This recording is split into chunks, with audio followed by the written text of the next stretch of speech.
ఎన్ని తలచినా ఏది అడిగినా, ఎన్ని తలచినా ఏది అడిగినా జరిగేది నీ చిత్తమే ప్రభువా, జరగాలి నీ చిత్తమే.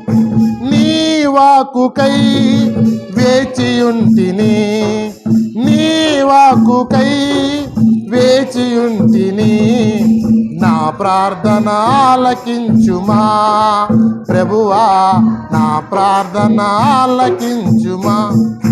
నీ తోడు లేక, నీ ప్రేమ లేక ఇలలోన ఏ ప్రాణి నిలవలే.